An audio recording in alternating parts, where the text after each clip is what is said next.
Donald Trump está en serio que no es su semana.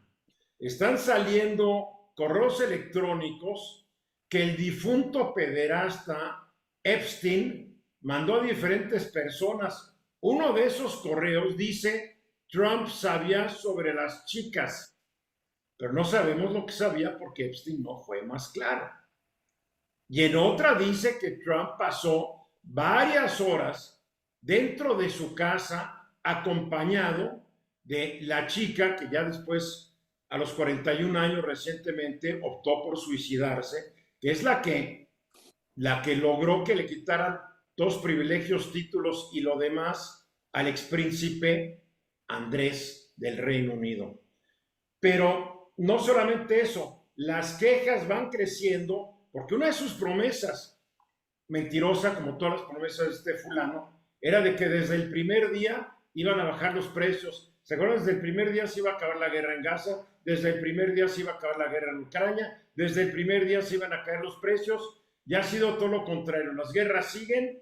En Gaza es disque una paz, pero siguen matando. En Ucrania se siguen matando y los precios siguen subiendo, Guillermo.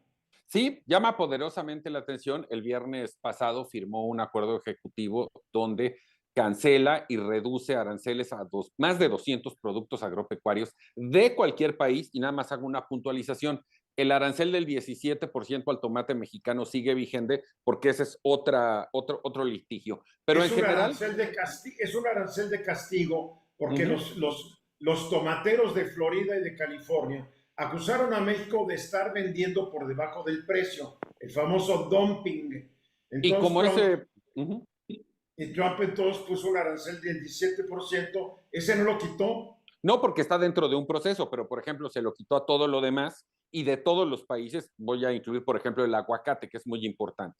Pero lo que hay Pero el que decir... aguacate estaba protegido por el TEMEC, ¿no? Sí, sí, pero de todas maneras me refiero, salvo el tomate, todo lo demás se ve beneficiado y de cualquier país. Pero aquí, ¿qué es lo importante en el análisis? ¿Por qué toma esta decisión Donald Trump? Porque tiene una enorme preocupación electoral. Se echó para atrás, tuvo que reaccionar ante la pérdida de las elecciones recientes locales en varios estados, donde los demócratas usaron como argumento de campaña la inflación alimentaria provocada por los aranceles de Donald Trump. Y como sabemos, el año que entra vienen las llamadas elecciones de medio término, que ya se empieza a ver en perspectiva, y esto la Casa Blanca, aunque haya querido, ya no lo pudo ignorar, que tiene un problema muy grande ya en su aprobación y que eso se va a reflejar en las elecciones. Por eso, por primera vez, podríamos decir que Donald Trump se tuvo que echar para atrás a pesar de su soberbia, de su arrogancia. Y esto no quiere decir necesariamente que su política proteccionista se vaya a acabar como en otros argumentos acero automóviles. Pero este es su primer traspié en serio, en el que además tuvo que reconocer, claro, no públicamente, ellos dicen que están hablando de tomar medidas provocadas por acuerdos comerciales, no es cierto, le dio mucho miedo lo que acaba de pasar en las elecciones locales. A ver, hubo elecciones para gobernador en Virginia y en Nueva Jersey.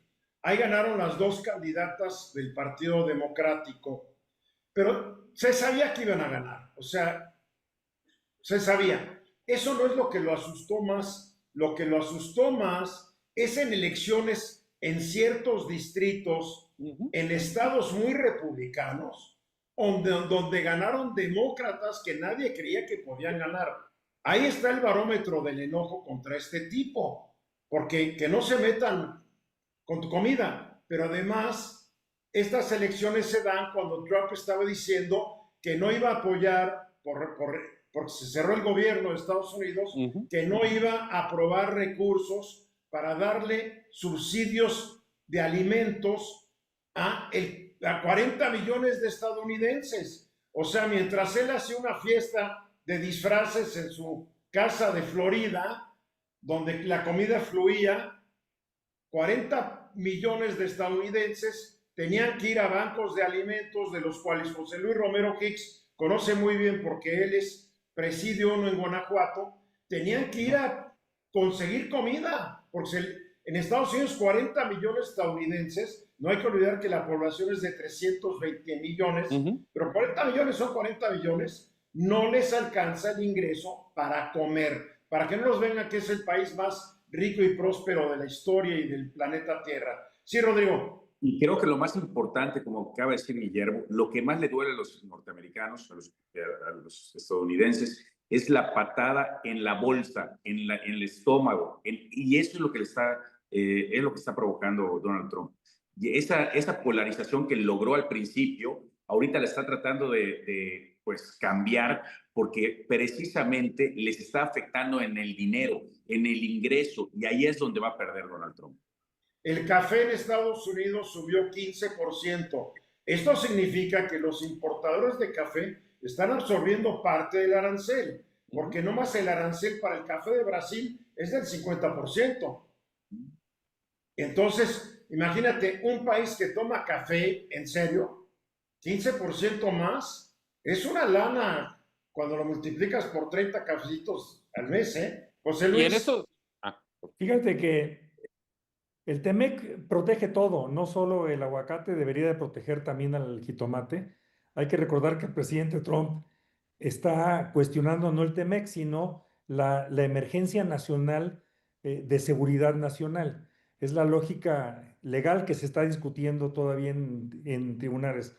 El caso del aguacate... En la Suprema Corte de Estados Unidos se está discutiendo si la justificación de seguridad nacional le da al presidente el derecho de fijar aranceles, porque el arancel es un impuesto y la Constitución de Estados Unidos dice muy claramente que el único poder que tiene la potestad de definir los impuestos es el Congreso. Entonces por ahí lo están demandando. Yo te diría que el principal amigo del aguacate se llama Super Bowl. Pues sí, pues sí. Porque la inflación alimentaria, no solo en lo que acabas de mencionar, sino en otros productos, es lo que efectivamente está obligando a reconsiderar esa política, no en función de sus méritos de seguridad nacional, sino en función del impacto en la inflación alimentaria que es nacional. Y es electoral, porque esos distritos a los que se refería Eduardo, principalmente en Michigan, en Pensilvania y en Arizona, que independientemente de la generalidad, los demócratas utilizaron muy bien el tema de la inflación alimentaria. De hecho, en Michigan hay un ejemplo a través de una consulta que generaron los mismos demócratas, donde el resultado fue apabullante en contra de Donald Trump.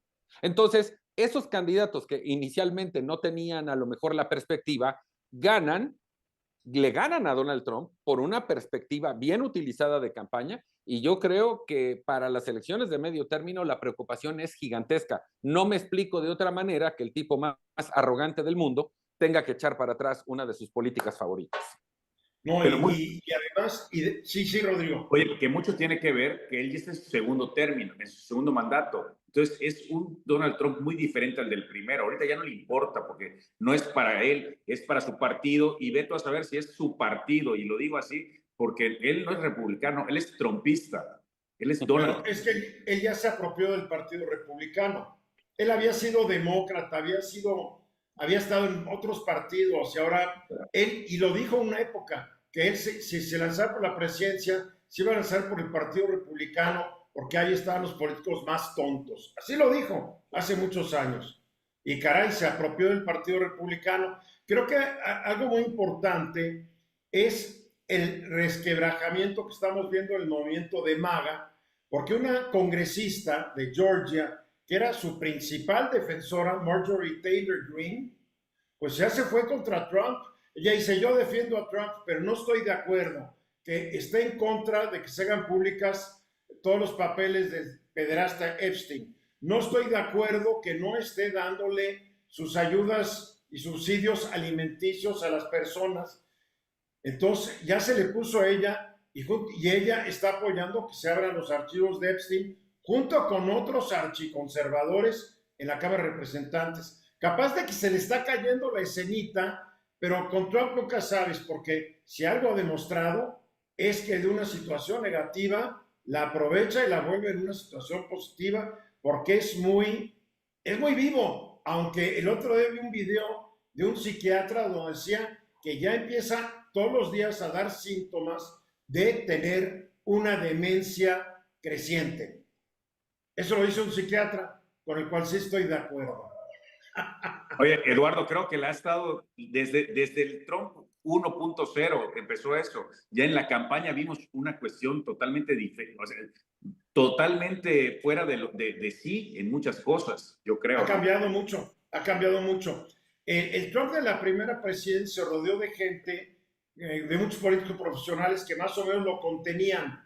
Para esta vuelta, contrató para su gabinete a puro gato, a puro perro faldero, a pura gente que le dice sí a todo, incluidos personas que en una época dijeron que él sería como Hitler.